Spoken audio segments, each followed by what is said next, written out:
Welcome back, everybody. It's another episode of Touched by a Horse. I'm your co-host, Chris Angel, and I'm here with your host today, Vivian Twaits. Hello, Vivian.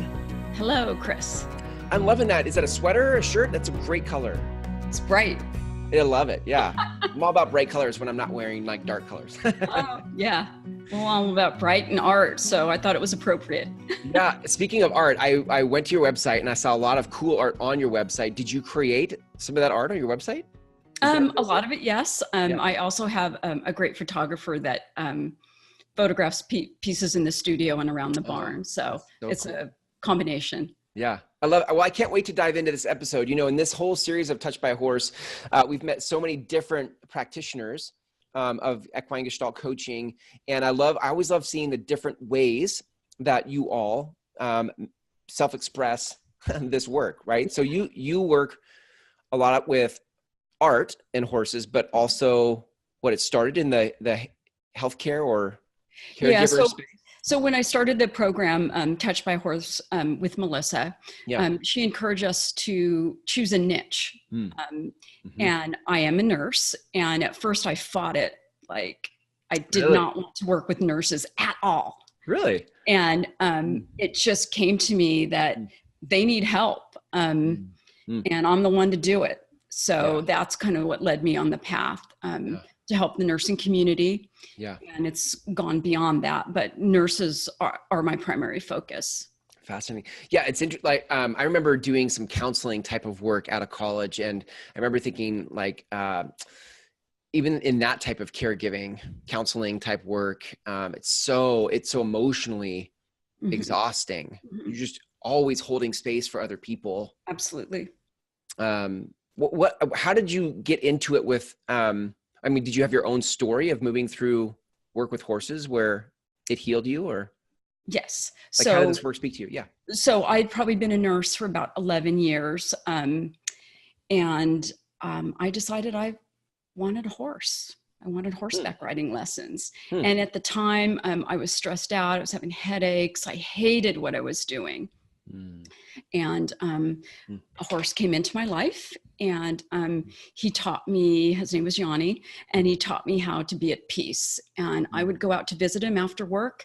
My headaches would go away. I would disconnect from the entire day just to be with him. So that's that's the path. That's the beginning of this journey.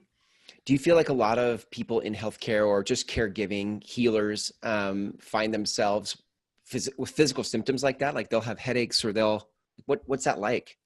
Well, I think it's holding on to the stress. I mean, you can listen. I mean, people go into the nursing profession or the helping professions for a reason. And I think oftentimes it could be that they might be a wounded healer. Interesting. And so when you have that, it's a Carolyn Miss archetype. So it's easier to start fixing everybody else or trying to, when really the key is we got to fix ourselves first. So we have a lot of nurses that probably went into it with the best intention and then they just got caught up in life and the job, which is really can be overwhelming.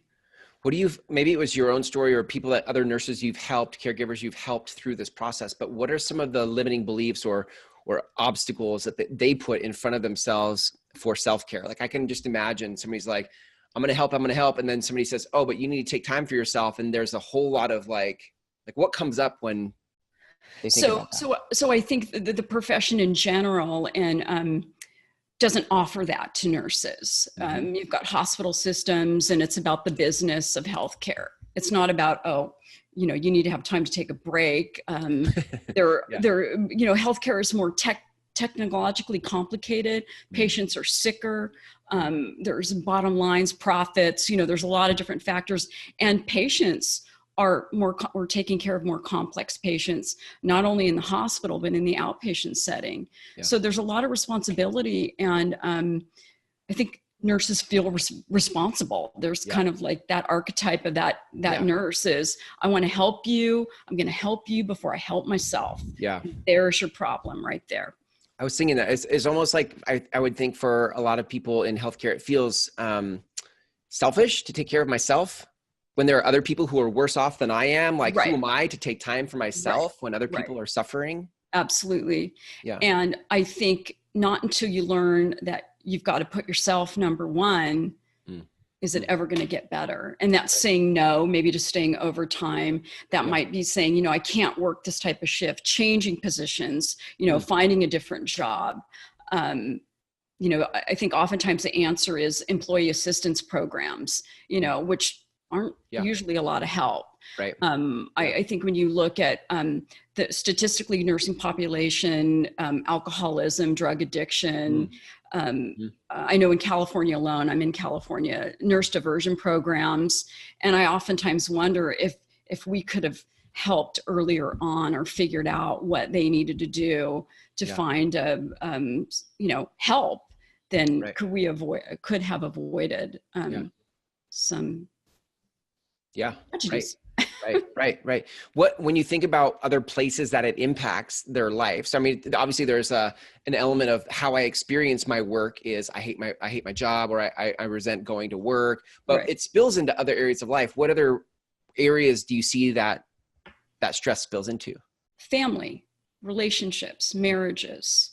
We bring it home, and oftentimes our spouses or our kids, they don't understand that we're, you know, tired and but we go home, and I guess a majority of nurses are women, so they've got families to take care of, they've got sometimes parents to take care of, so it just husbands to take care of. It's big. But I would almost taking care of ourselves. Right. I would think at some point it gets so, I mean, if you think of the snowball of that, and you carry carry that snowball then for years. You've been a nurse for how long? 20 years ish? 25. Yeah. You carry that for X amount of years unchecked. I would imagine, I mean, there's all sorts of things, whether it's physical manifestations of that coming out in dis-ease, or it's other types of thought processes that happen about like depression or whatever. What have you seen? Addiction. Yeah. Eating, you know, overeating, weight issues. And there's a multitude. Yeah. I wanted to go down that road of it because I think sometimes it's easy to think I don't have time to take care of myself. And so then, you know, you lift your head up 20 years later and you're like, how did I get here? And we start to look for outs or outlets or different answers. So walk me through some of the things about, like, because I know you've done so much work with people to get them to the other side of that. What do you see for people who go through the work with you and the Gestalt work? What's possible on the other side of this grim picture we pictured? Yeah. So the key of the Gestalt work is, so we're going to look at, Gestalt means becoming whole again. Yeah. So in the process of becoming whole again, we heal. And that's the key, because once we become aware of what we need to change in our lives, then awareness is the number one key. Then we're able to make different choices about ourselves, about what we want to do. We become more of a priority. We connect, and I'm just thinking about when working with the horses and when I'm working with clients, they remember what they loved. Yeah. Isn't that amazing? The joy, like do you ever see a countenance change? Like somebody's face just completely look different? Yes. And I see most importantly, I see the horses change, because when we're out with them and, you know, whatever the issue is, and we're talking, and the horses, they might even be totally disconnected if somebody's just talking their talk and not really connecting with their heart. Once they connect with the heart, the horses come in and they are perfect every time. Wow. That is so amazing to me. Every time I hear it, it's like, it's magic to me. I'm like, oh, that's so magical. It's magic. It's magic. So I take that piece of magic, and then we put it on paper, or we put it on a painting, or we write it out. And that's just one of the steps. I want to come back to the actual, some examples of the work that you do, but I want to flesh out a little bit more of what have you seen as a result in people's lives on this other side of doing this work? Caregivers, healers, like we've already kind of talked about where in the dark places we can get to, but what have you seen in terms of reinventions or people coming alive on the other side of this work? I've seen people start having successful relationships and making that a priority, not work. Wow. I've seen probably number one, clients saying, I am worthy. And once they say they're worthy, then a whole multitude of possibilities open up. And that could be anything from changing their job, changing their career, starting to spend more time around horses. I've even had one client that joined the program. The Gestalt coaching program? Yes. Yeah. Oh my gosh. Melissa's program. Wow. Wow. Yeah, it's just the world opens up. Yeah. And it's, depending on how long they work with me. And I sometimes I think with one session, we can accomplish so much. And that maybe is all they need, just to reconnect. I think sometimes people, we get like, we were talking before we hit record, and in our 30s and 40s, we can get very career oriented. We're carrying a lot of responsibility, and it gets heavy. And I think what it sounds like on the other side of this type of worker, it's not just that things feel lighter, but you actually enjoy life. You look forward to things. Yeah. You rediscover passions. Yes. Like that. That's key. The other part of the art piece, and also with working with the horses, is feeling. So when we connect with, like you said, the word passion, what's passion look like? What does passion feel like? What color is passion? There's all these different beautiful things that come up. And we can also talk to, with the horses about like, well, tell me about, and, when they connect with that vision that they have, what that feels like, horses will come alive. Wow. And they're able to say, wow, I feel different. And I really do believe it's about feel in anything that we do. If we're in it and we feel it, we're good. It's almost like, you tell me if this is your experience, but I feel like it's almost like a spark. Like the minute you remember how to feel, it opens up, like you said, this new possibility of like, I could feel other things too. Yeah. And a new possibility is created for life because you reconnect with yourself. Absolutely. And it's not, so that's like, the first step, they connect. And there's also hard work involved with this. You've got to do your work. You've got to show up for yourself first, and you've got to say no to people. And that's very hard for nurses or any type of caregiver. Right. You've got to just take good care of yourself. And once you start feeling you feel better. You wake up in the morning and you might not really like where you're working at, but you feel good. Yeah. That's the difference. Yeah. Do you find people start to have a bigger sense of meaning or purpose on the other side of this work? Yes, because in the work, they will find their meaning and purpose. Pretty much guaranteed. In the Gestalt work, not like the nursing work. In this Gestalt work. So, and that, the coaching method, what are your values? What are your temperament? All those all those really important things, how we walk in the world. Yeah. So good. I feel like, I think a lot of times when we're young, we try to find work that has meaning, and then we get stuck in the responsibility, and we stick it out maybe longer than we should, realizing there is no meaning, but then we're buried in responsibility. Right. Well, walk me through some of the, like, how do we, obviously there's the pain of like, this is frustrating, and work is stressing me out, and life isn't what I thought what I wanted it to be. And on the other side is, this whole other possibility of loving our work and feeling like we have meaning and purpose. And how do we get from here to there? Like, what's when people work with you, how do you walk them? Number one is showing up and being ready. Yeah. Right.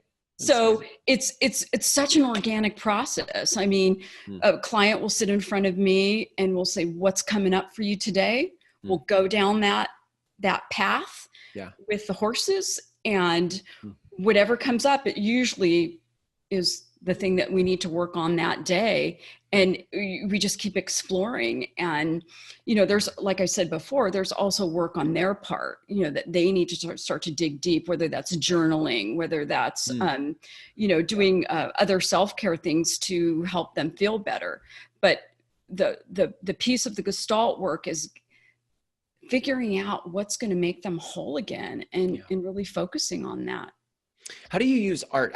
One of the things that's unique about this conversation is I haven't met any other practitioner so far that uses art. How do you bring art into this process? So depending on what we're discussing with the horses, whatever comes up that day, we sit down and we use color and images and we just talk about it. In the process of putting it on the paper or on the canvas, there's a connection or a feeling to that piece of work that they're actually taking with them too. So it's I just think it's kind of a great reminder of what they need to continue, what inspires them, what's, what they love, to remind them of what they love. And so they're taking the piece of work with them. Does it open up something for them, or why use art? What does the process of art do for people? I think in my experience, it's the feelings that come up with that connection. So whatever we're working on, whatever we're talking about, passion, awe. I mean, so many of us have forgot, like, what does awe feel like? Yeah. What does love feel like? What does excitement feel like? And it manifests in art, believe it or not, it does. You think about it, like fuchsia. What does that make you think about? Yeah, that's great. I don't know. I don't even know. I mean, all of a sudden now you just asked that. And I'm like, I had to go creative instead of task oriented. I had to get creative and start to get creative. And so I would ask a client, think about a time you felt joy.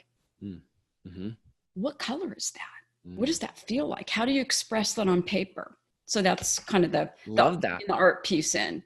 Yeah, because it really does start to I have to access feeling to get the answer for that. And I do think that, again, back to work, I think it's very easy to get in a task-oriented approach to life. Yeah.